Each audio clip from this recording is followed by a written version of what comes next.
Kia ora Universe, Victoria Velasquez Vincent here, your Miss Universe New Zealand 2024. I am back with episode number 4 of my chit chats with the Miss Universe New Zealand candidates for this year, 2025. And I have the honor of being joined by the beautiful ADVAITA. How are you, ADVAITA? I'm good. Kia ora, everyone. Kia ora, Victoria. Thank you so much for having me and having all the Miss Universe New Zealand finalists this year. Obviously, a pleasure meeting you. And I think not in person, but when you do come in person, I guess it'll be even more nicer. But yeah, nice chatting with you. Likewise, thank you so much for joining me. And I agree. I can't wait to see all of you guys in person and witness the culmination of all of your preparations and training come to fruition on stage. It's going to be very exciting. And I hope you're equally as excited as I am. But I think it'll also be a little bit emotional for me, but that's okay. I want us to just assume that the people watching don't know you. Okay. So could you please tell us a little bit about yourself? Okay. So my name is Advaita, and professionally, I'm an audiologist. So by the day, I'm in clinic helping people hear better. Otherwise, I have a background in animal welfare. So I do a lot of fostering, and I run my nonprofit initiative called Can You Hear Me? It just came out of interest when I did audiology, where I sort of found out that a lot of people didn't even know what audiologist meant. So just providing hearing health workshops and talking about healthy hearing. Otherwise, as you know, I'm in Miss Universe New Zealand, so I am a pageant enthusiast. I've been doing pageants for quite some time now. And I guess it started as a small dream, which then led into one thing, into the other. And yeah, and finally, I'm here at Miss Universe New Zealand. I would also like to talk about things I don't talk about generally. So a little bit about myself. I'm also a prankster. So if you know me personally, you'll know I love to crack a lot of jokes and play pranks on people. And I also love dancing, and sometimes I'm a clumsy dancer. But if there's a beat, then you'll see me dancing. I love it. I can't wait to see you dancing backstage. I hope Oh, you are. okay. And I will steer clear from all of your pranks as well. I am a very easily pranked person as well, I think. Oh, you should have told me that. Oh, I know, actually. I just pretend I didn't say that. I wanted to share a quick random story. So we have a common friend, as you know, who is Shireen. Shout out to Shireen in case she's watching this. So she is the current Miss Universe Bahrain. So that's where you guys know each other from as well. Correct. And admittedly, when I found out that someone that she knew was competing this year, I asked a few questions. I was like, oh, I heard one of your friends is joining. And then she had absolutely nothing but beautiful, beautiful things to say about you. And you, guys, Advaita doesn't even know that I was about to say that. But yeah, Shireen had very, very, very kind things to say about you, which is because I have a lot of respect for Shireen, and I respect her She's and her thoughts and everything. Yes. Yeah. So when she told me that, I was like, okay, I love her instantly. Yeah. So anyways, I just wanted to share that. I'm doing this thing because I want to start this off very light and kind of random. But I had a little bit of a stalk on your Instagram, and I have chosen one photo. I've chosen a photo, and I want you to tell me a story or a fun fact or just anything that you want to tell me about this photo. Okay. Okay. And the photo is this one here. Oh, okay. Perfect. Well, it's a really good photo. Firstly, a very fond memory of that. That was my first time I ever saw snow. This is in Tongariro, by the way. And another good thing about that photo is that's the shutter at the back, and it's no longer open. You can't they've shut it down. So I got to go stay there, and that's my partner and his his relative, his aunt there. So we decided to do a road trip to Tongariro. And I think it's one of those, really fond memories where I really cherish family and friends. I think even just talking about pageantry, if it wasn't for them, I don't think I'd be getting back up. It's so important. So And something about that day, I think we had snow fights. It was snow on the ground, so it was really nice. And I remember we had a car which wasn't a four-wheel drive, so we still took the risk to go up the mountain. We didn't get stuck, and then on the way down it snowed. I have photos of it snowing, me just sitting on the snow and doing the snowman. Yeah, beautiful day. If you guys have never been to Tongariro, then definitely go there. And yeah, Victoria has to come to Queenstown, so if you haven't been to Queenstown, you all have to visit Queenstown as well. But yeah, a place in North Island that snows is near Tongariro and Rupehu. Yeah. That is a beautiful story. I feel like I chose the perfect picture You completely did. unintentionally. That's so beautiful. So your first time seeing snow, which obviously means first time building a snowman. I actually Yes. only saw snow for the first time in Tasmania year before last. Oh, wow. And admittedly, I still have not built a snowman. I think I built one that I put like on the top of the windscreen of the car or the windshield. And I wanted to see like how far down we got until he just like turned Yeah. into nothing. But he was like this small. But great snowman building skills. No, You mentioned. to be fair, it was half built. I won't take credit for that. I appreciate the honesty. That's really good. You mentioned that even though it wasn't a four-wheel drive that you guys had, you still took the risk to go up the mountain. Yeah. And clearly it paid off because it created such a beautiful experience for you. So tell me, Yeah. is there another time that you took a risk and it ended up like being something beautiful for you? Ooh. I think so. I mean, the biggest risk I think would be me moving countries, coming to New Zealand when I was about 17. So I didn't know anyone in New Zealand. It was miles apart. I guess my motive at that point was really because I wanted to do animal welfare, and New Zealand was offering that. I didn't know what my future had, nothing. Just packed my bags and came. And I think at this point, like, being 30 now, I'm more conscious of the decisions I take. At that age, I wasn't. So more carefree, maybe. It was the biggest risk. I mean, things would have gone wrong. Maybe I would have been homesick. I might have not done well. Not known people. It was very. It's an experience that really teaches you. Just like I didn't know where the streets were. I remember using Google Maps and like making sure I'm getting off in the right stops. And uni friends, all of that, and that definitely paid off. Like I'm doing Miss Universe New Zealand now. I met my partner here, had my first job, started everything in New Zealand. So I think wise risk is definitely something that does pay off, and I think you grow when you're uncomfortable, right? And I guess that's what happened. That's a great story. And on behalf of all New Zealanders, we are so grateful that you decided to move. And also, I feel like that is such a Kiwi thing as well. Like when it comes to risk taking, it's just like you never know how it's going to turn out, but we're just like, we'll see how it goes. And you just say Yeah. yes anyway, right? And I feel like that's like the best way to live life is just like not knowing what's going to happen, but believing that it'll work out in your favor anyway, nonetheless. Yeah. So tell me, you mentioned that you are an audiologist by day, Yes. which is obviously quite different to, I guess, like just like pageantry in general, as most of us, we have careers that are just like so starkly in contrast to pageantry. So tell me, are there any sort of like transferable skills from your career to pageantry and vice versa? Audiology. I think one of the most, I guess, in terms of skills that can be transferred is really people skills. I feel like people skills is important anywhere in life, but it's more about being a listener. Especially, I know audiology is all about hearing, but as an audiologist, you really have to be a good listener because you're day in and day out, you're meeting people, helping them with the hearing loss, but you're also sort of counseling them, and you're trying to understand how hearing affects their everyday life. And hearing is just a part of it, right? People have other things going on, especially the age group of people we see.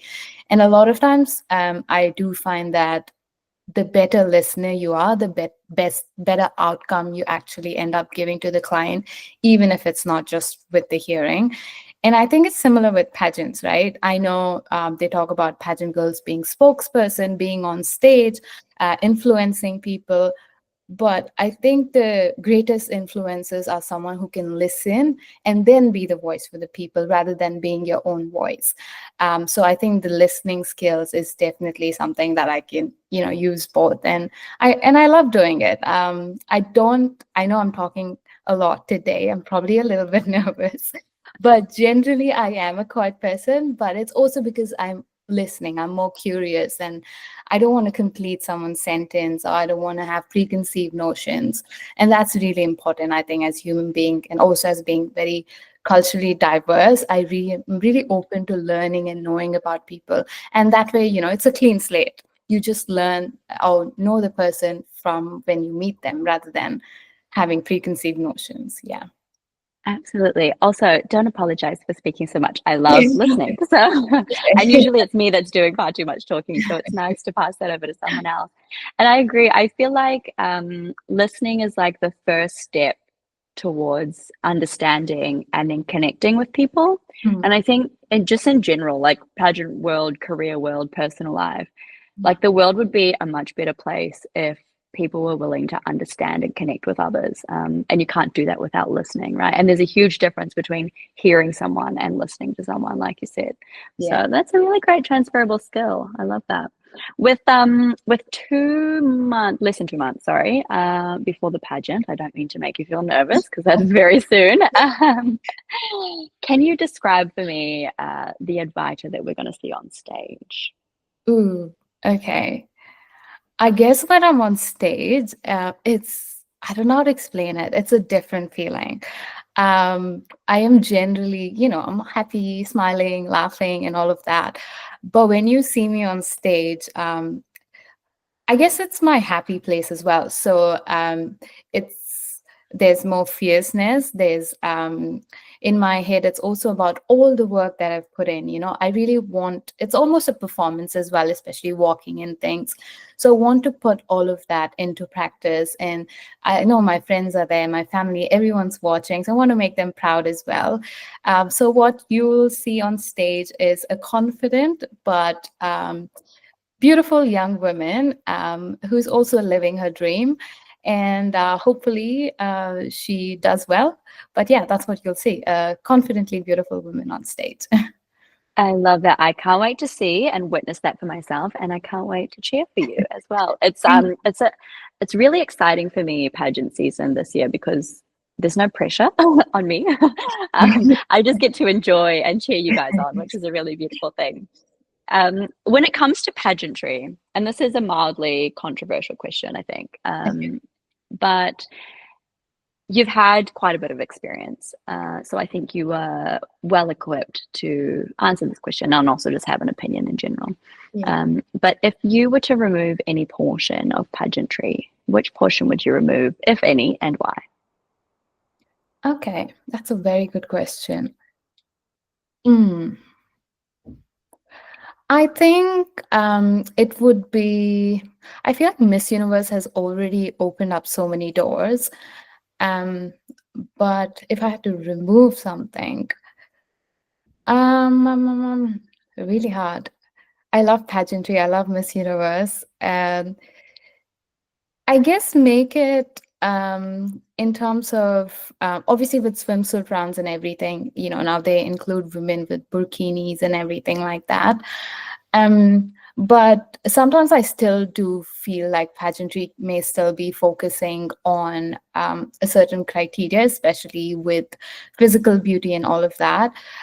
So if we can, rather than remove something, I guess if we can add more in terms of if it's about fitness, then maybe, like how Miss World does, they do competitions really based on sports and fitness, because physicality changes person to person. Some people are genetically different to others.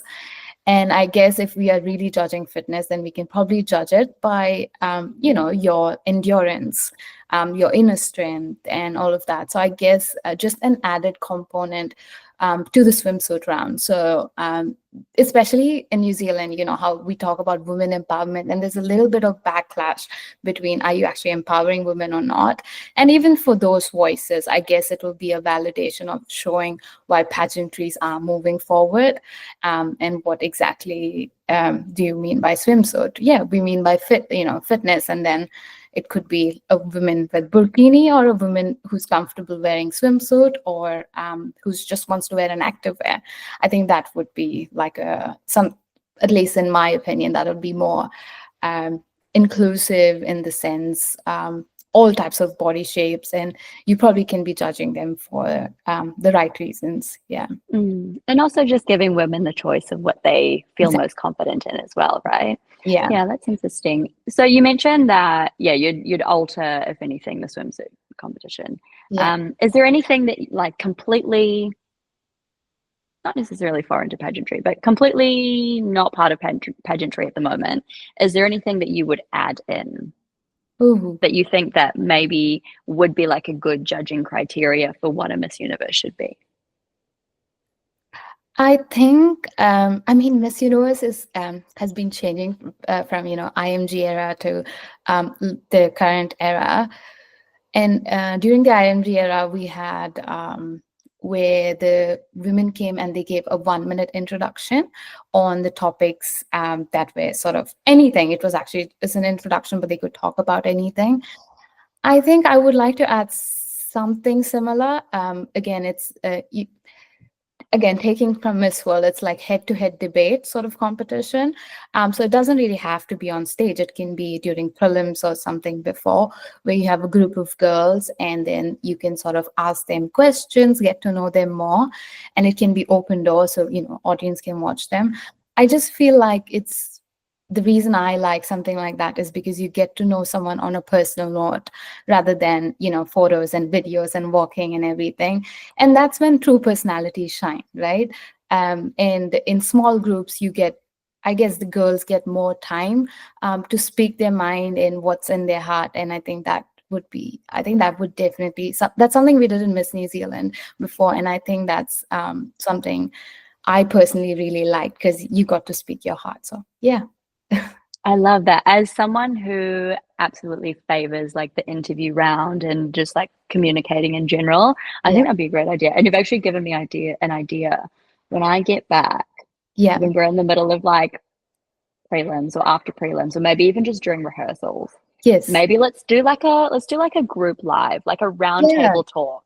And just like, yeah, just converse with each other about like serious topics and just fun Exactly. stuff at the same time. Because I think it's also almost like I mean, obviously there is judging involved in pageantry, right? So people are ultimately comparing one person to the other in the way that people speak as well.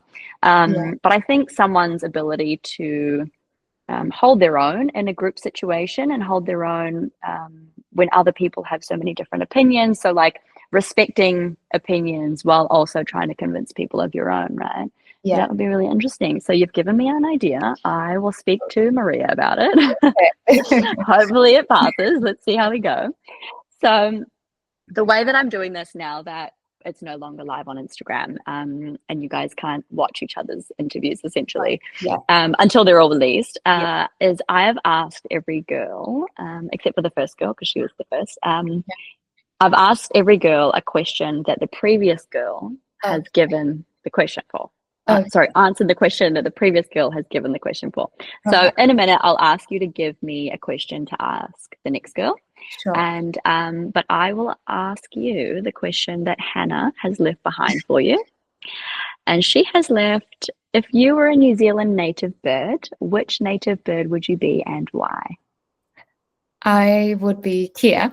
The reason is because they're one of the most intelligent birds, and I've actually never seen them. But I know I've been to a lot of tracks, like the Milford track and everything, and I've watched videos. They obviously in the past they were hunted and they were killed because they were so smart. They used to like take things from the farmers and hurt the I guess agriculture and things. But obviously now they're protected, and I've seen videos of them, just literally interacting with humans. taking food, opening shoelaces. I think that's a really, really smart bird. They're physically, beautiful as well. And one of my friends at work, her name is Kia as well. But otherwise, I think just the fact of them being so intelligent species, and them also being a native that needs to be protected, I would say Kia. I love that. And I actually think a lot of Kiwi native birds are so underrated, Yeah. especially because I feel like, strangely enough, Kiwi birds are so, or I should say New Zealand native birds, not Kiwi Yes. birds, that's confusing.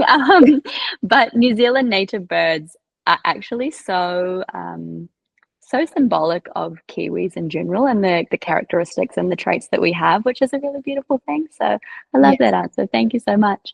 So what question would you like me to leave for the next girl? And I'm not going to tell you who it is, so that Yeah. so you don't know anything about her. So Okay. yeah, what would you like to ask her? What can I ask? I guess what is so far in journey of Miss Universe, what is one thing that she's learned from her journey? That is a great question. I love questions that trigger people to reflect. So that's beautiful. Thank you so much. I look forward to asking whoever it is. I actually can't remember who's next because it's on another day. Yes. Yeah. But thank you so much for your time. It has been an absolute pleasure speaking to you. And I can't wait to see you in person and cheer for you. And good luck with all of your preparations. I am just a message away if you need anything. But take care. And I am definitely going to take you up on your invite that you gave me earlier to come to Yes, Queenstown. I will be there.